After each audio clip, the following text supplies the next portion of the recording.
del presidente más joven y el más reciente, puesto que asumió el cargo hace 6 meses después de unas elecciones presidenciales en junio de este año. Hablamos del presidente de El Salvador.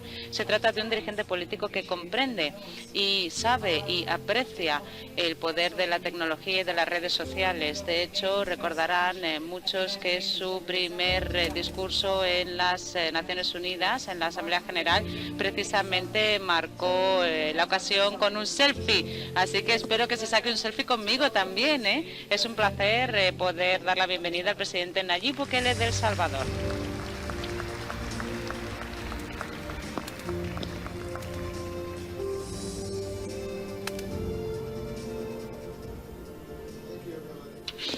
Muchas gracias a todos. Excelencias, Hamad bin Khalifa Al Thani, primer ministro de Qatar.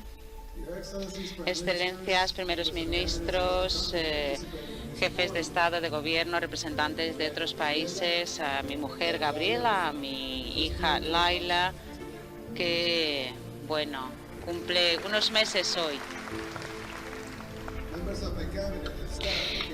Saludos también a los miembros del Gobierno, de los medios de comunicaciones, de los nuevos medios de comunicaciones también, distinguidos invitados, señoras y señores, queridos amigos. Es un placer y muchas gracias por darme a mí la oportunidad de clausurar con mis palabras este insigne foro. Nos hemos dado cuenta de que hay una necesidad perentoria de reimaginar la gobernanza y el multilateralismo en un mundo en permanente cambio. Pero quisiera plantear algo que se ha mencionado en numerosas ocasiones aquí, con muchos análisis interesantes, algunas respuestas e incluso algunas conclusiones. Ahora bien, todas nuestras preguntas relacionadas con la desigualdad, la pobreza, la globalización, el comercio, la gobernanza, la interconexión, los jóvenes, la cuarta revolución industrial, el empleo, la riqueza, el derecho, el Estado de Derecho, el cambio climático, incluso la paz. Todas estas cuestiones se han analizado sin realmente adentrarse en la naturaleza del momento único que vivimos hoy en día en la historia de la civilización humana. Se trata de una oportunidad ingente que tenemos entre manos, un momento único que es muy breve y muy rápido de explicar, muy simple de explicar.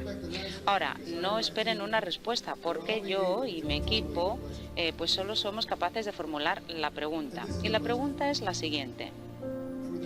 Por primera vez en la historia del ser humano, nuestra civilización ha logrado 3 hitos que eran inconcebibles apenas hace 2 decenios.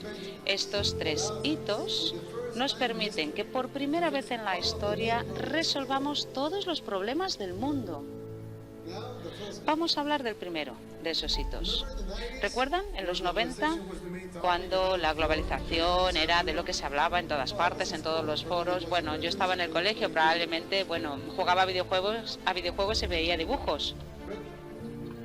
Pero lo cierto es que en aquel momento hablábamos de si la globalización era buena o mala, de si sería beneficiosa para los países ricos o para los pobres.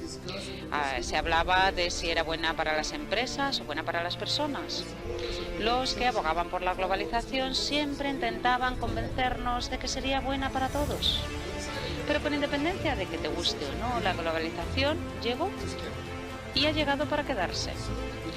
Enseguida nos dimos cuenta de cuáles eran los pros y contras de la globalización. Claro que el mundo se hizo mucho más rico, el comercio internacional pues estuvo en auge y se crearon nuevas oportunidades, muchas. Pero al mismo tiempo hubo muchas empresas, cientos de miles de empresas locales que cayeron en la bancarrota, economías enteras que se vieron destruidas, cientos de millones de granjeros y sus familias que emigraron a las ciudades para buscar un sustento. Millones de personas cayeron en la pobreza a medida que caían en la bancarrota industrias locales, grandes empresas, porque las grandes empresas cambiaban las fábricas a países donde la mano de obra era más barata. Como he dicho, te puede gustar o puedes odiar a la globalización, pero en cualquier caso, 25 años después, hoy el mundo está totalmente globalizado y ese es nuestro primer hito, un mundo globalizado. Pasemos ahora al segundo hito. ¿Recuerdan de nuevo en los 90?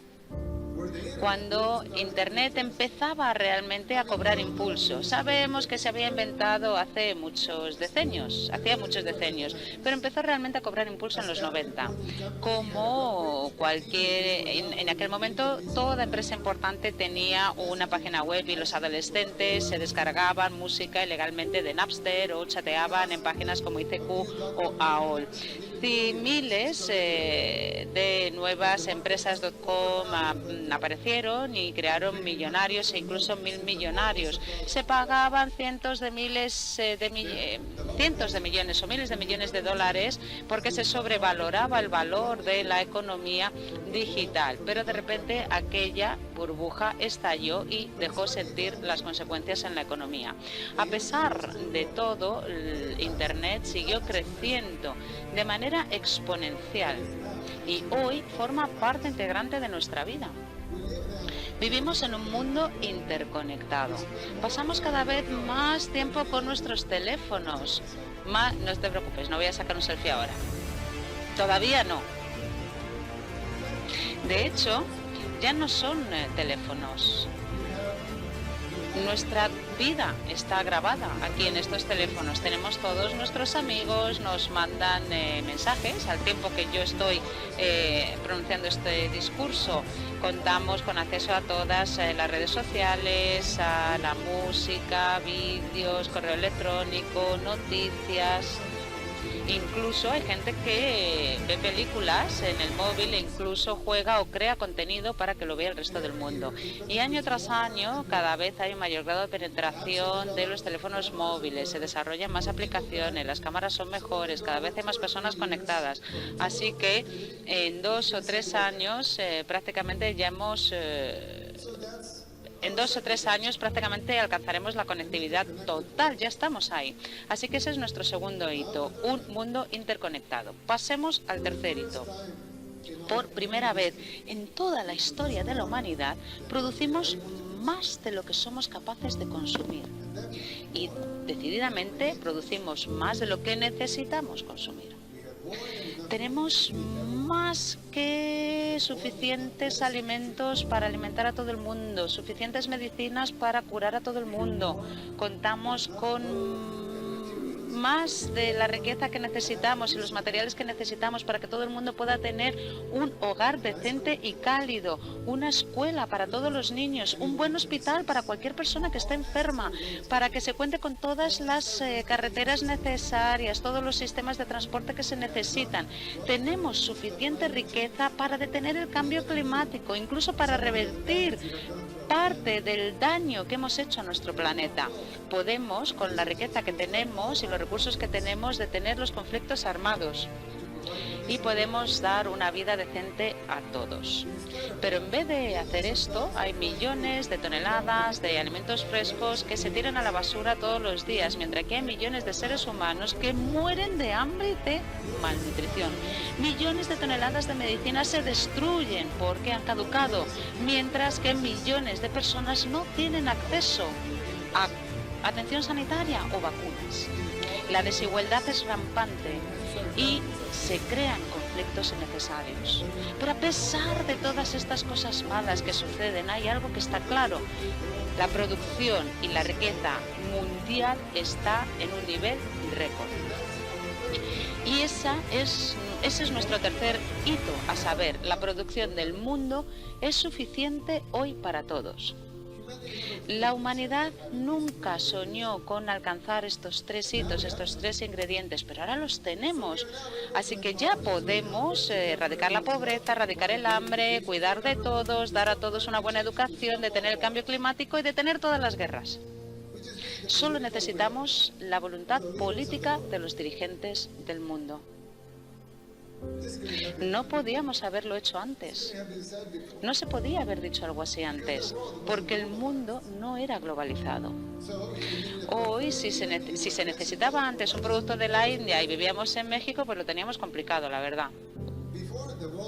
Antes de que el mundo estuviera interconectado, por dar un ejemplo, el historial médico de una persona de Brasil necesitaba días y un montón de recursos para poder enviarse a un doctor, a un médico que tratara a ese mismo paciente en Alemania. Un desarrollador, un programador informático en El Salvador, en mi país, no podría colaborar con otro programador en Japón y podrían crear algo nuevo, simplemente no podrían crear algo nuevo aunando las piezas que ellos diseñaban. Hoy se pueden hacerlo. Antes de que produjéramos suficiente para todos, no podíamos alimentar a todas las personas y por eso los países y las sociedades tenían que competir entre ellos simplemente para salir adelante, para sobrevivir. Pero ya no estamos aquejados de estos problemas. Ahora estamos plenamente globalizados, plenamente interconectados y producimos más de lo que necesitamos consumir. Así que no tenemos más excusas, no tenemos más hitos que alcanzar, no podemos esperar más. Tenemos la obligación, es nuestra responsabilidad, la de forjar el mundo que toda generación desde los albores de la civilización ha soñado. Contamos con los 3 ingredientes necesarios que nunca antes ha tenido la humanidad, así que encontremos ahora la fórmula de combinarlos para esta nueva época. ¿A qué esperamos? A ver, muchísimas gracias. Thank you very much, President Bukele. Muchísimas gracias por habernos dejado en esta nota tan positiva. Efectivamente, señor presidente Nayib Bukele, ¿podemos hacer el selfie ahora mismo? Bueno, de una vez. Hagamos el selfie. Thank you very much indeed. Muchísimas gracias. Gracias al presidente Bukele. Bueno, vamos a terminar esta sesión. Es un gran placer para mí agradecerles encarecidamente a todos ustedes el hacer de este evento tan memorable gracias a nuestro anfitrión Doha, el Estado de Qatar. Muchísimas gracias a todos los miembros de Mesas Redondas.